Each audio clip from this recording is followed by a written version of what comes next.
or for hell. I'm yelling no more talking, unless it's the truth. You in that bullshit walking, when I'm in the booth. Yeah, welcome to another edition of EDI Mean's Talking My Truth, where I take you back and give you nothing but the facts. Speaking of going back, we're going to talk about the Tupac and the Outlawz Still I Rise album that dropped 25 years ago. Coming up on the 25-year anniversary of this album, our first platinum plaque we ever got. Now, even though that's not a plaque, that is the artwork that I love so much because it captured a moment in time of our time together as the Outlawz, Tupac and the Outlawz. And even though we never intended for this picture to end up as the cover of the album, it was the perfect picture to go as the cover of the album. And I've always loved this picture and was super grateful for the photographer by the name of Fabrice, who actually caught it while we were driving down Melrose one day, just going for a cruise in the drop top roads. And, he saw some black dudes in a drop top Rolls Royce and was like, oh shit, that's Tupac. And started snapping away. And when we began to work on this project and put it together, we was able to secure these pictures and ended up being the cover of this album, man. Super grateful for that. And super serendipitous, to think that someone would just be taking pictures of us one day while we were, minding our business, just cruising, probably looking for chicks or whatever we was doing. And he was on point enough and had his camera and was able to take these pictures and able to even get the back cover where you see Napoleon in the back cover flipping them off. Super dope. So I want to get into a little bit of the backstory of the Tupac and the Outlawz album because it almost didn't happen. We were, at the time, down in Houston, Texas, man, working with Rap-A-Lot Records, Jay Prince, the whole team had embraced us, and we were this close to doing a deal with them, and was excited about that deal because Rap-A-Lot had an infrastructure that we felt like we needed at the time, and they were fully supportive and behind us, and Jay was willing to put his money where his mouth was and actually go to bat for the guys, man. And we was ready to go, man. That deal was all but done. Only thing that wasn't done was the contracts wasn't signed. And right when we were about to sign, we got a phone call. Got a phone call from the OG. Yeah, Fanny Shakur called one day and was like, yo, I need y'all to come on back to LA. We about to start on this Tupac and the Outlawz album. And, of course, we dropped everything immediately. Not only because it was a project that, we were looking forward to doing and getting done, but because she called and basically called a shot. Like, look, stop whatever y'all doing. I need y'all to come back and get this album done for me. And we did. We was on the Next Thing Smoking, much to the chagrin of our manager at the time, who was my uncle. Shout out to OG. He was like, look, y'all need to stay focused on what y'all got going on. And we got this deal in place. What the fuck y'all doing? And we was like, look, man, this is a no-brainer for us. We got to go back and get this done. This was music that was near and dear to our heart that we were creating. We were in the process of doing for the better part of 1996. And even though it wasn't completed, we wanted to make sure we completed it. Now, I want to move into what a lot of people, I feel like is the only knock on this album, in the fact that Hussein Fatal vocally wasn't on this album. At the time, we weren't on the best of terms with Fatal, if I got to be honest. A lot had transpired specifically surrounding Gaddafi's. And Hussein Fatal, to his credit, was very, very clear about where he stood revolving around Gaddafi, and chose not to be in the group anymore. And around that time, he had went and got his own deal with Relativity, where he dropped his In the Line of Fire LP a little bit before we put this album out. And so admittedly, we were like, yo, look, f that, you know what I'm saying? Noble, a lot of these songs we recorded before Noble became a full-fledged member of the group, and we felt like he deserved an opportunity to shine. And so most of Hussein Fatal's vocals that ended up not being on the album were replaced by Young Noble's vocals. And we was like, shit, Fatal got a whole album, you know what I'm saying? And we weren't on that album. And so we felt like, let's get this done.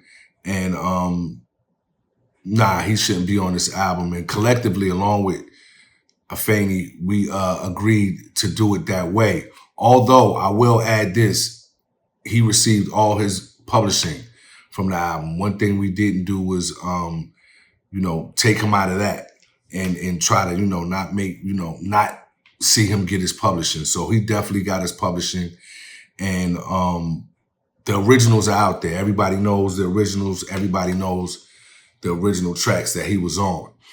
So that was a decision that we made at that time. If given the opportunity to do it again, would I personally have made that decision? Probably not, but I'm an individual that I don't live with regrets, and I don't regret any of the decisions I've made in my career, whether it's my career or personally. It is what it is, and that's a decision we made at the time. When it came time to do this album, man, we got this album in pieces, man. And to go back on as far as removing vocals and changing, you know, certain things on the album, I even, you know, removed my vocals. I was on the original version of Homeboys. A lot of us were, and we completely stripped that track clean and just added a Young Noble verse, again, to give him the opportunity to showcase his talent and shine as a full-fledged member of the group. And so we made these decisions based on the quality of the product and not necessarily, not always personal feelings. It was always about putting the best possible album together that we could. And this album was in pieces. One of the reasons why I'm super proud of this album is because we had to put it together like an actual album, man. And it was a labor of love. It was emotional because obviously Tupac and Gaddafi wasn't here to work on this album with us. And so it was an emotional process, man, but it was absolutely, like I said, a labor of love, and will always go down as one of my most proudest moments, man. We kicked it off, first song on the album, Letter to the President, produced by QD3, featuring Big Sight. We were super proud to put that song together and to have Big Sight involved. And it's one of those songs that is just a classic song. And every time, every election year, you know, we are about to elect a new president, or when we're not happy about our president, the song Letter to the President continues to stand the test of time. And that's a testament to Tupac and his forward thinking, because he absolutely conceptually wise came up with that song. And that song was pretty much done. It just needed to be mixed and mastered by the time we added it to the Tupac and the Outlawz album, man. Great album in my opinion, man. I really feel like this is one of the best quote unquote posthumous albums that came out after Tupac passed away. Song number 2, Still I Rise. Obviously that song was a remix. The original version I love, man. I love the beat. I love 96 Big Body sitting on chrome, that Big Sight clip that kept going through. But unfortunately, it had a sample. And let me let you guys know something. In case you didn't know, samples are very expensive and a complicated process when you're going through the clearing process and trying to get these things done. The original, like I said, song had a sample in it, and unfortunately we couldn't get it cleared, and so it had to be remixed to the version that you guys hear today. Secretz of War, another song originally that had a sample.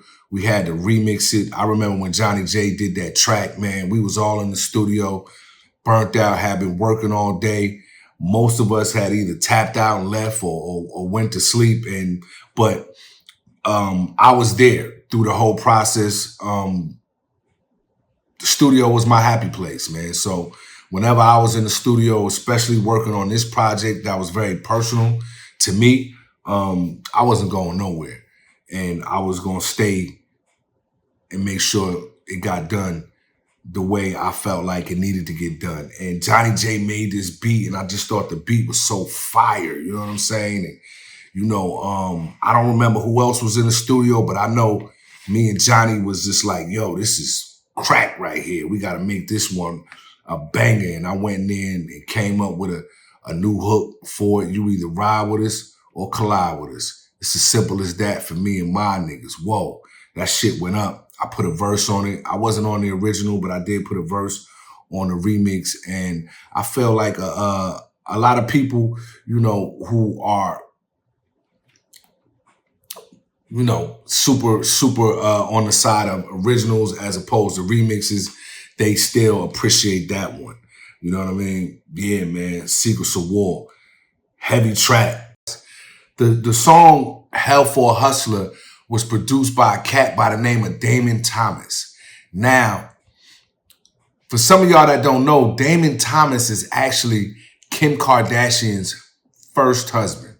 He was a producer that at the time, when we were at Death Row, was a new producer that was working on Death Row. He produced 2 of Tupac's last tracks and that featured us, but last tracks, period. Hell for a Hustler and All Out. And so when it came time to work on the Tupac and the Outlawz album, Damon Thomas was brought in to remix his track for Hell for a Hustler.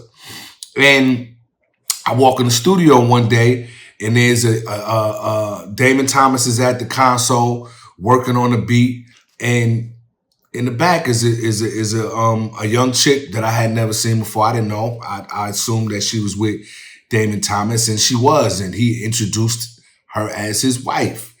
And she stayed there for the process of him making a beat, and, you know, was very quiet, very pleasant, and, you know, just sat there and watched the magic being made. At the time, obviously, I had no idea of who she was and who she would turn out to be. But Kim Kardashian was there during some of the making of the Tupac and the Outlawz album, Still I Rise. Go figure that. Another interesting tidbit, a lot of people hated the remix of Tattoo Tears. Most people like the original that was produced by Corrupt.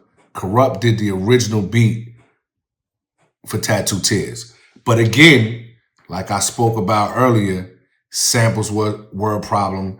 That song had a sample and it had to be remixed. And I chose to remix that particular song, and I liked it at the time, and we all liked it at the time, and everybody got on it and rapped on it. But you can't please everybody. So for those of you who hate the Tattoo Tears remix, what do you want me to do? Go listen to the original. Yeah, man. Some of my favorite songs from this project, I give y'all 3. I love the whole album, but my High Speed is one of my favorite songs we've done, period, ever. One of my favorite Gaddafi verses, one of my favorite Pac verses. The beat on it is something that I love. Tupac co-produced that song. The melody that you hear in High Speed, he actually played himself. The Good Die Young, another classic track. We were gonna shoot a video for Good Die Young. Actually, a video was done for the Good Die Young, and it didn't come out. And here's why. It was the second single for Tupac and the Outlawz. The album was already gold at this point, over 500,000 copies sold. And so now we're about to go on a press run. We're about to go to the East Coast and do a lot of media, a lot of press, most notably TRL, which was super popular on MTV at the time. And we're gonna debut the video. And right when we're about to debut the video, we get a phone call from Death Row Records. And let's say they wanted us to do something that we were categorically against doing. I'll speak on what they wanted us to do at a later date, but I will say, because we refused to do it, they scrapped it. They refused to promote it and get behind it, even though this album was distributed by Interscope Records. Suge Knight and Death Row Records had a hand in the marketing and promotion part of it, and they didn't want to put up any money. They didn't want to support the album anymore. And so that's why you only got one single from Tupac and the Outlawz album, because the Outlawz refused to do something that we just felt like we didn't want to do. And, you know, do I regret that decision? No, not at all. Do I feel like this album could have did more numbers if we would have had a chance to do at least one more single, let alone the plan was to drop 3 singles? Yeah, the album definitely would have did more numbers, but it is what it is. Tell y'all a little story about Baby Don't Cry, how that came about. So originally, Baby Don't Cry just had one verse on it. It just had Tupac's verse. Tupac did that song because, and I've spoken on this before, at the time, he wanted to teach us how to do different songs with different subject matter. You know, at the time, I would compare a lot of our subject matter to that of maybe a group like, you know, The Lox or Mobb Deep. It was strictly street.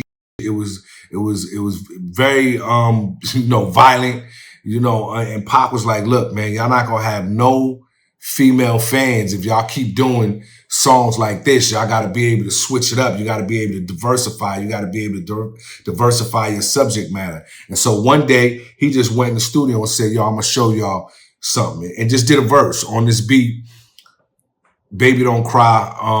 I believe, you know, he got the title from a Layla Hathaway song that I remember him playing, a song that I liked as well. If you don't know who Layla Hathaway is, go Google her. But I'll tell you, she's the daughter of the legendary Donny Hathaway.